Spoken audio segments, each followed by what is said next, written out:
Hi, folks. Welcome to another episode of Film Study. This is Ken McCusick. We're here to continue our series on UFAs. We have another guest today joining us to give his favorite UFA, and that's Matt Ross. Matt, how you doing? Ken, I'm doing great. Thanks for having me. All right. You may know him as Kid Rock 20. A lot of his great questions that we've answered on various shows. Very frequent contributor in that regard. And his first time on the show, I'm sure he's going to be great. Matt, who's your guy? All right, Ken. So my guy is Alaric Jackson. So Alaric Jackson has been on the Rams for the past few years, I believe the past 4 years. He attended college at Iowa. So a good, offensive lineman, factory essentially, and is originally from Canada. So in high school, he hadn't even played football. He was a basketball player, and in his junior year switched to playing football, and ultimately was able to get a scholarship to go play with Iowa. So he redshirted his freshman season. After that, he was named as a freshman All-American. The next season, his redshirt sophomore season, he was suspended briefly for violating team rules, which I believe also happened when he was with the Rams. Mm-hmm. But he did start the final 12 games of the season, and he was named second team All-Big Ten. And then his redshirt junior year, he missed 3 games due to injury, but was third team All-Big Ten by the end of the season. And as a redshirt senior, he was first team All-Big Ten and second team All-American. So I like the fact that he comes from the Iowa pedigree. As a left tackle, I like that he has a basketball background. You always talk about how you want your guards to be shaped, with a thicker lower trunk, and you want your tackles to be a bit more athletic, and having that basketball frame, I certainly think helps. But that's the background on Alaric from a high school and college perspective. He has played in increasingly more games as he's been with the Rams. So in 21, he played sparingly, played a few snaps. I think he played 60 snaps in 21 on offense, also played some special team snaps, but then played a little over 400 snaps in 22, close to 1,000 snaps in 23, and then close to 900 snaps in 24. And as I mentioned before, something that jumps out was that in 24, he was suspended, I think at the beginning of the year, for violating the personal conduct policy. And from what I read, Sean McVay didn't want to get into the details, right? As any good coach, you don't want to, kind of spill the beans on your team. But he did admit that his actions were selfish. So maybe some self-awareness there.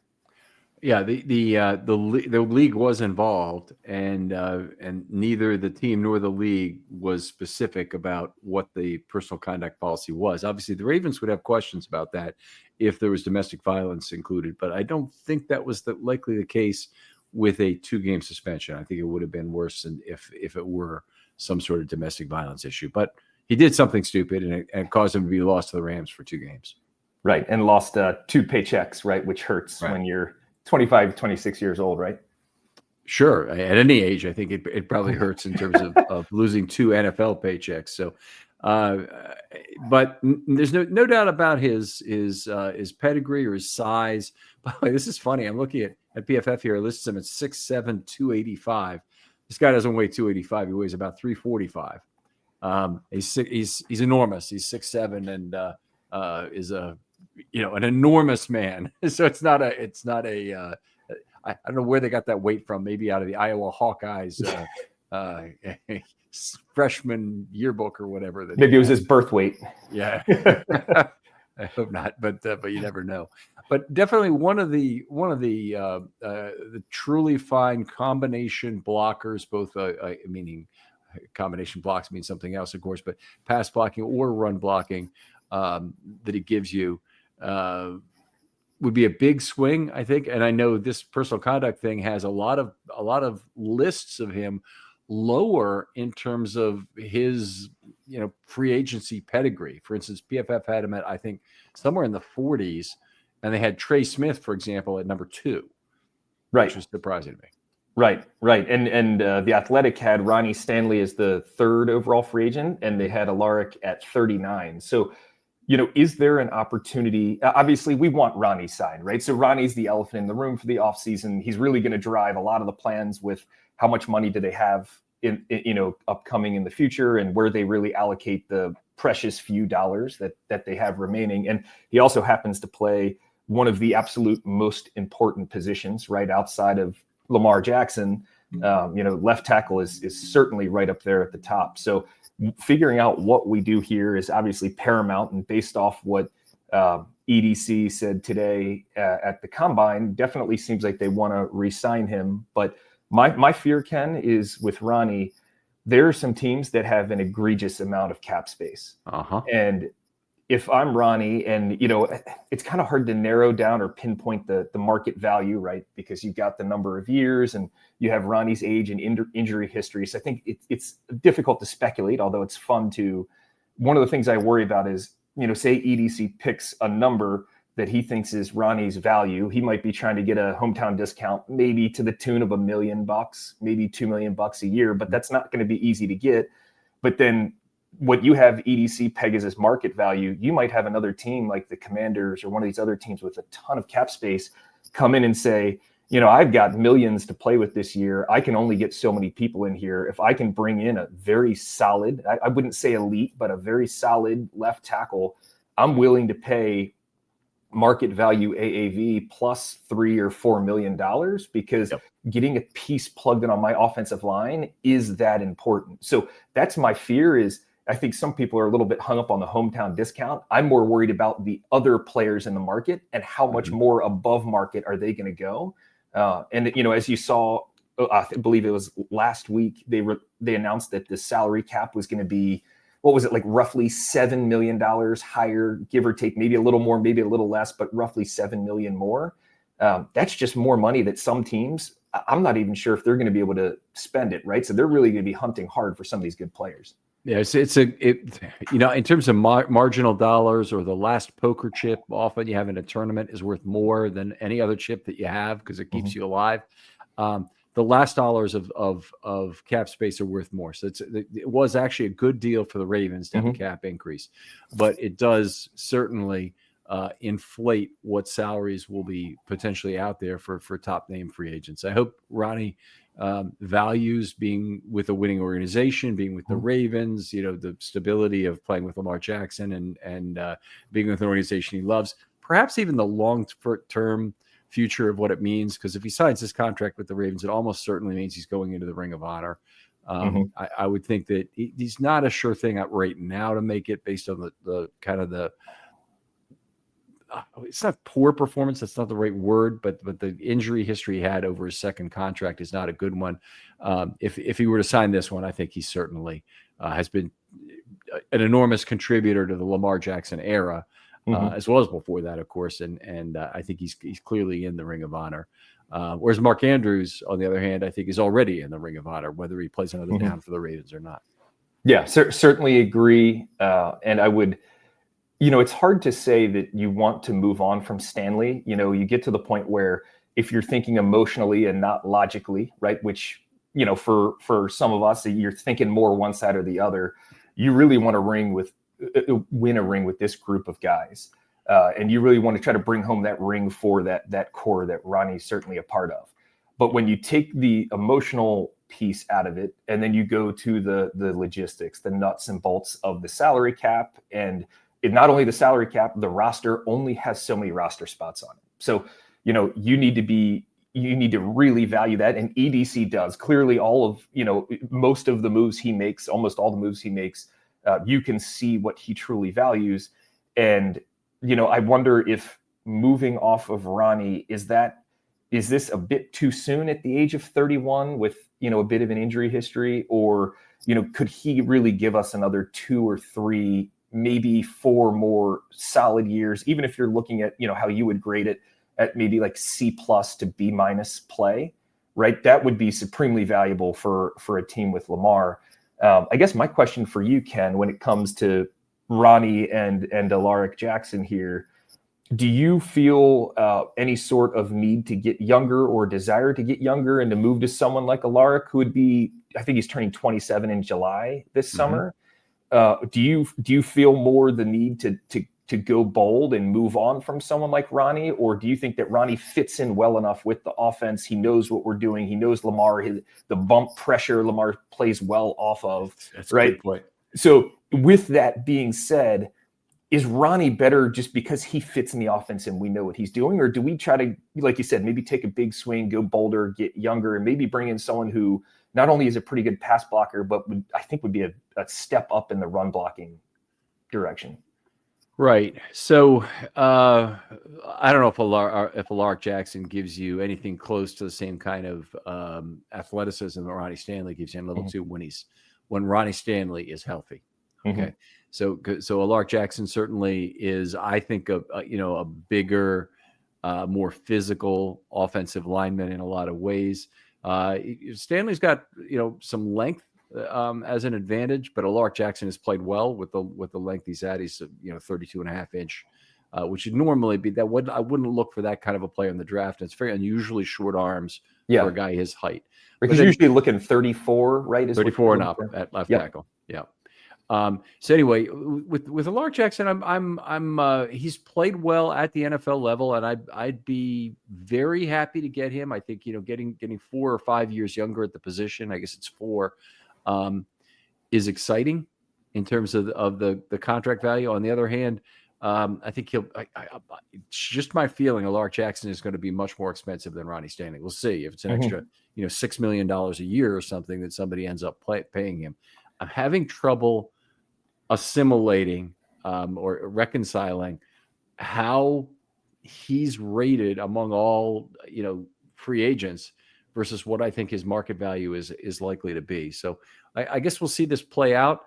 But you mentioned good things about Ronnie. Ronnie is certainly fits very well specifically with Lamar Jackson in terms of a guy who gives ground in exchange for mirroring very well, and that has often led to bumps, but not violent takedowns of Lamar from that blind side. And Lamar really deals well with proximity pressure and getting bumped and moving within the pocket.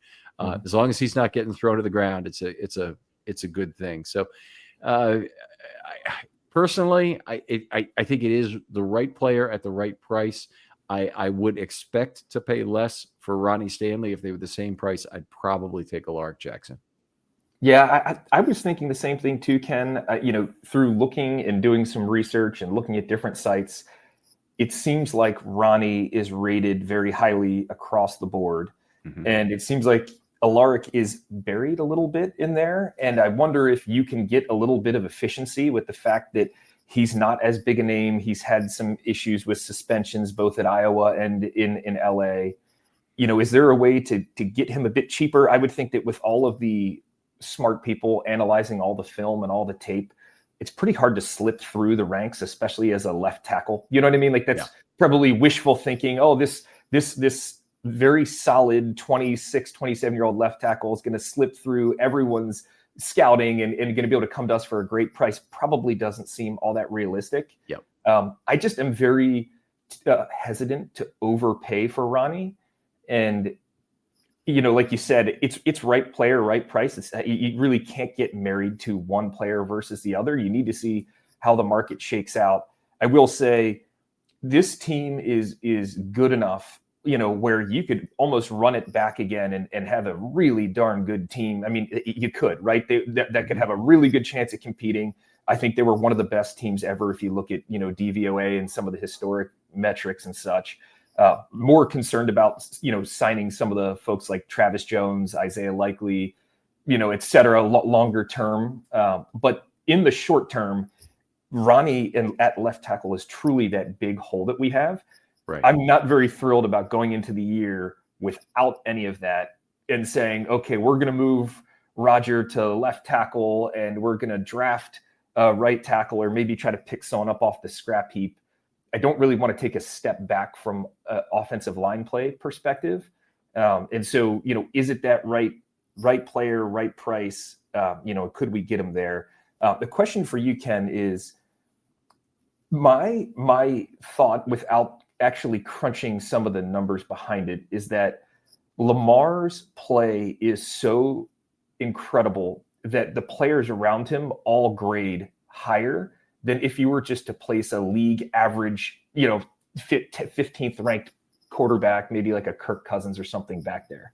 Yeah. Does Ronnie benefit significantly from the fact that Lamar is the quarterback and is so mobile, and it not only mobile, but people are scared of him running, right? So people aren't always rushing him as much, more just trying to contain him. Does Ronnie get overrated by being on the Ravens, whereas someone like Alaric Jackson coming to the Ravens, could he almost be better than he has been to date by moving to a team like the Ravens with so much talent and Lamar? Yeah, very, very valid point. I mean, Stanley has done well in terms of his sack and quarterback hit numbers in particular, in part because Lamar doesn't take a lot of sacks and doesn't take a lot of quarterback hits. He's given up a lot of pressure. And in 2024 in particular, Ronnie gave up, I have him for 40 pressures. Now, my definition is more strict than PFF, so I don't know what PFF has. I'm not looking at right now, but let's compare. I'll bring it up real quick here. Yeah, the Athletic, while you're looking it up, Ken, says that Stanley gave up 35 pressures. Okay. Which again, that's their definition, not as strict as yours. And they say that in 14 games, Alaric gave up 22 pressures. So they had Alaric at a 4.7% pressure rate, and they had Ronnie at a 6.5% pressure rate. Okay, so they have 34 pressures for Ronnie Jackson on PFF. So there's all of us are similar. That includes, by the way, the wild card and divisional game for both of our numbers. I don't know if that's true for the numbers you quoted, whether it was it the athletic numbers. Yeah.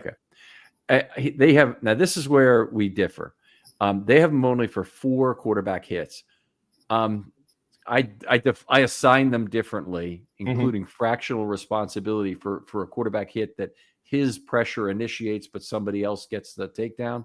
I have him for 6.33 quarterback hits, so 6 1/3. And again, I have no restriction on how I fractionally assign a single quarterback hit, but the single quarterback hit, the fractional assignments will all add up to 1. If that makes sense. And then for sacks, PFF has them for only 2. They were always ridiculously low on sacks. I have them for 5 1/6. So I have them for full sacks against the Giants, against Pittsburgh, Philadelphia 1 2/3. I've got more sacks assigned. They also have 0 for Linderbaum, and I have 3 and change, including a couple of bad snaps that ended up being aborted plays that were effectively, they weren't actually sacks, but they were losses of 4 to 7 yards that were Linderbaum's fault. Right. So anyway, with Stanley, I have him for more pressure. I have him for a little bit lower grade overall than I think PFF would otherwise have him for. But it's not that I don't love who Ronnie Stanley is as a player. Ronnie Stanley fits extremely well with the Baltimore Ravens. And I think more than that, what we saw from him in terms of his commitment to being healthy this last year was really a huge step forward. In particular, really showed up in camp when he was late to the podium by probably 30 minutes twice.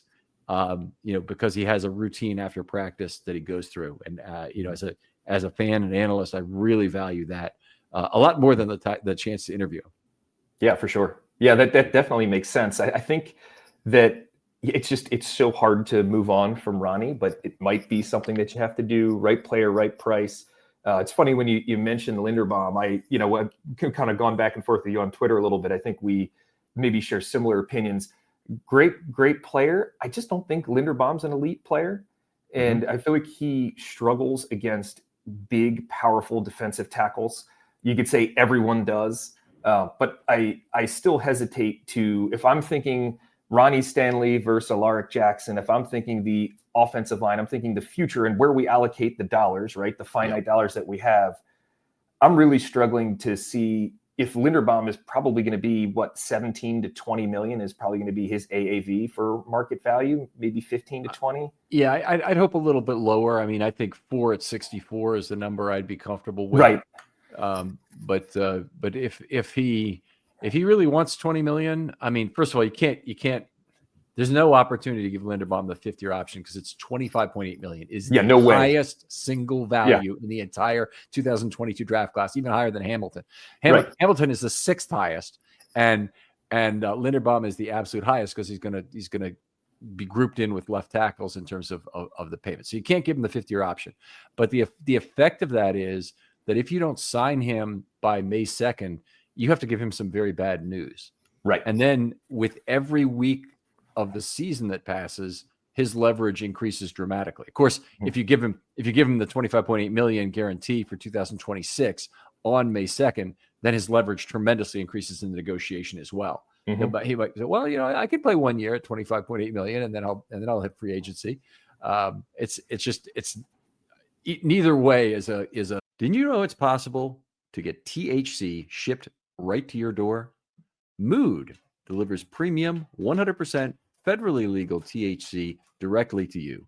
I'm talking about delicious high-potency gummies, top-shelf flour, home-baked cookies, vapes, anything you'd find at a dispensary, you can now order online and have it shipped quickly, discreetly, and conveniently right to your door. And every Mood product is made from pesticide-free cannabis grown on America's best small farms at prices that won't destroy your wallet.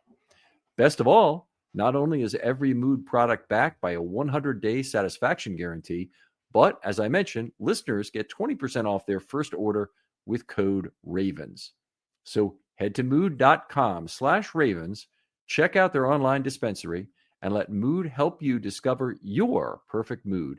And don't forget to use promo code RAVENS when you check out to save 20% on your first order. Is a good solution, but the Ravens now are in a sign or let him walk mode with Tyler Linderbaum. They have to sign him by May 2nd. He's got to come at the right price. And by the way, Matt, both Voss and I agree on that. We don't agree on everything, but you've contributed a number of questions to that show. He says, I'm not breaking the bank for Linderbaum either. And the sad thing about it is, if Linderbaum had repeated his pass blocking year from 2023, then I'd say, yeah, I'm fine with anything up to maybe 19 or 20 million. But he didn't. He took a step back, and that honestly, PFF just has him way overrated, right, in what they do. I like him. He's a good lineman, and he might have suffered from the fact that he's got Faalele and McCary playing on either side of him. Could take a step forward if the Ravens draft a really good guard, or Faalele matures a year, because I think he's got the job at right guard. But he's got to improve his own pass blocking to really get the elite value. Yeah, and if I'm looking down the line, because this decision at left tackle here, it affects down the line for the whole offensive line. If we're going into the future where we can't lock in a tackle like Ronnie or Alaric Jackson, and then we spend a bunch of money on Linderbaum, say we spend $17 million a year or something on Linderbaum, I don't feel that good about it. Just thinking about that, I just don't know. I mean, you want a good center, you want good guards, you want good tackles. I think there's been debates as to whether or not you want even players where everyone's at least an average lineman versus having, elite players at like left tackle, but then a really bad guard next to him, right? There's probably different schools of thought. And I'd be curious to hear what you think about that. But I think I'd be pretty scared if in the future we've got, maybe not 4 for 64, but it's 4 for 72 or for 74. And we don't have a left tackle locked up. You're trying to move Roger over, plug in the right tackle spot. That would make me feel very uncomfortable going into the season. What about you? Yeah, I'd be not having left tackle set with Ronnie Stanley or with a big name free agent, whoever basically would take Ronnie Stanley's money, maybe even plus a little, would bother me tremendously. I think that Rosengarten, I didn't get a good enough read on who he is as a pass blocker this year, largely because of all the help he was given to make a good judgment about whether he's ready. His anchor is questionable. That was the big question coming out about it. It's not his mirror. His mirror is good. It's his anchor and the ability to block over there. That becomes paramount on that left side. And if opponents are continually getting under his pad or being too quick for him because he's too worried about them getting under his pads, then obviously that's a guy you can't have over on that side. Not saying he can't get there. I'm already surprised by how good he's been as a rookie at right tackle, but we didn't get the greatest read on him because of what happened.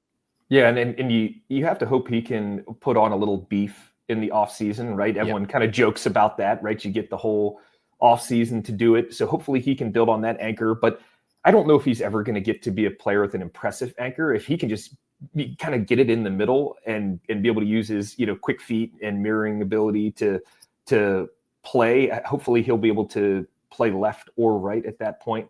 So Ken, I guess I would say, whether it's Alaric Jackson, whether it's Ronnie Stanley, how aggressive are you willing to get from a contract perspective to lock someone up, right? You're the guest. You brought up Alaric Jackson. You go first. What do you think is the number you're willing to go on Alaric Jackson? And let's assume it's going to be maybe a 4-year deal. Yeah, that's a good point. So I've been trying to think about this. We were talking earlier, or maybe this past week, and I think my initial guess was just far too low, judging by the quality that I think he is. And again, like I said, I don't think there's any diamonds in the rough. I do think people are going to know where he is. Orlando Brown got 4 for $64 from the Bengals. That's an AAV of 16. He signed that deal when he was 26.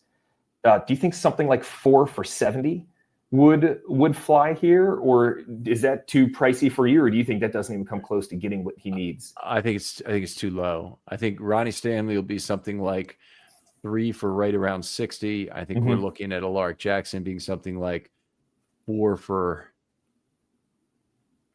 85 to 90. So I think that's the range we're talking about. Now, if they somehow can get him cheaper because the market doesn't believe in him, because of the suspension, because of whatever, fantastic. And I think they also need to satisfy themselves, because we're talking about him as if the Ravens even would sign him. The Ravens may have blackballed him already. They may have already said he doesn't fit our mold because, look, he's got some issue that we've made a hard stance on, whether it's some sexual thing or some domestic violence issue or whatever. We can't have that on our team right now, and that could well be the case. I mean, an undisclosed personal conduct violation is pretty severe if the league is involved. If it was done by the team and the team said, "Hey, look, your work ethic isn't what we want it to be," well, I think the Ravens then have to put him through their own strainer and decide, can we fix this guy? Has he learned his lesson? What did he take from the experience? Things like that. That would be fine. But if it's something else and it's undisclosed as it is right now, I think that's much more serious potentially. So we'll have to see what the issue is. And he's way down on a lot of people's lists. So there may be a reason, and I think there probably is, other than his play on the field, why he's so low. Yeah, and was it suspended because he was missing repeated meetings? Yeah. Was he partying too late? I mean, you have no idea. Would not be investigating it if he was missing repeated meetings. Right. So it makes you think it's more than just some buffoonery. Like it was a bit more, but like you said, it doesn't seem like it was at the sexual assault or domestic violence level, right? Because that has a way of coming out. If it's work ethic, did they learn their issue? I'm kind of scared if anyone doesn't have good work ethic that Harbaugh really is going to turn away from that player pretty quickly. Kind of like a Ben Cleveland situation, where if you don't absolutely love football and kind of live and breathe it, you're just going to be further down the depth chart. So yeah, that like you said, it could certainly be blackballed. So a question for you, Ken, if, say, for example, they have him blacklisted, right? They're not gonna investigate him, and it comes down to Ronnie Stanley, or you got to figure it out in the draft, right? If the other free agents they don't think they're a fit, or maybe they're too expensive, what's the highest you're willing to go on Ronnie to keep him here? I'd like to have Ronnie sign for something on the order of 3 for 57 kind of thing. I think that would, hopefully reflect the current cap situation. Maybe it doesn't. Maybe it's 3 for 61 or something, that maybe it ends up being a little higher. But I think you really, in his case, I think we're going to see probably some extreme leverage used on that contract. It might be adding another year. It might be adding void years to get there. But I think the effective contract that's underneath that might be like 3 for 57. Yeah. That's kind of what I'm thinking too. If you can keep it shy, just a hair shy of 20, would be nice. Another question that popped into my mind, Ken, from a run blocking perspective, obviously pass blocking is far more important, right? Mm-hmm. When you look at an offensive lineman, whether it's tackle, guard, center, pass blocking is what you're looking for first and foremost. Do you put much stock into the fact that someone like Alaric Jackson was graded as a pretty significant step higher than Ronnie Stanley? From the numbers I was looking at on PFF, they've got Alaric at a 76 run blocking grade, and they had Ronnie at 63.5. Does that move the needle at all for you, or are you still saying, pass blocking is really what I'm looking for? We're good enough at running the ball. I don't know if there's enough marginal benefit here.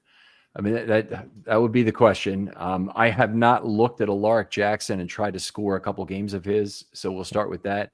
I think I'd have a bigger concern with some other things. Ronnie Stanley had 15 penalties this last year. Now, we know 3 of those came in that first week in the buffoonish illegal formation crusade the officials seem to be on, and he did really clean it up like most of the offensive linemen did down the stretch.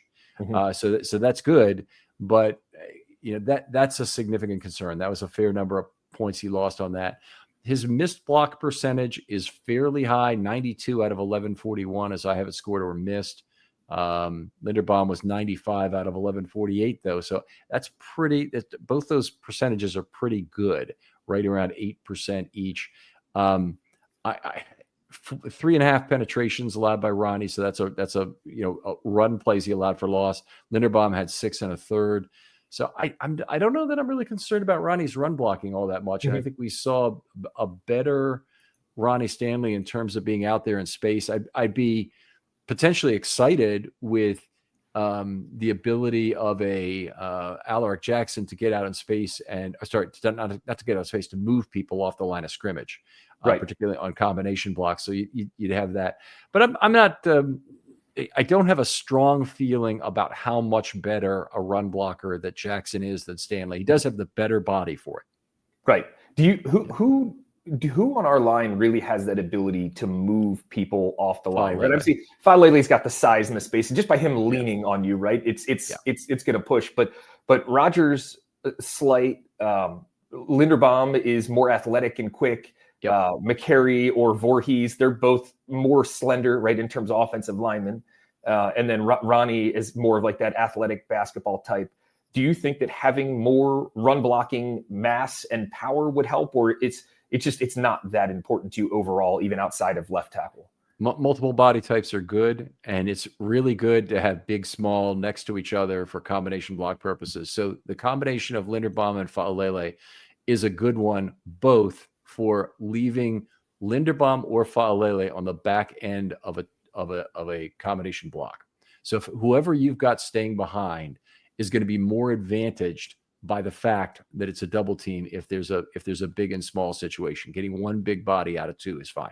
Having multiple big bodies next to each other is diminishing returns. It's not like the Eagles aren't doing great with it, but it has diminishing returns, and you pay a lot for the value if you want to keep the athleticism high. So that's how I would feel about it. A big player at left guard would be kind of, to me, the spot that would really solidify things across the board if Stanley to resign. That it kind of is obvious, but because the left guard might be their weakest spot, they have Voorhees there. He's not the ideal fit. Now, if Voorhees could play well, I mean, he's the ideal solution because he's by far the cheapest. But I think they go ahead and they draft a big and mobile left guard in this draft, and I think it really helps. It would help Linderbaum out a lot, and it would help the offensive line as a whole by creating this small, big, small, big, small offensive line across the board.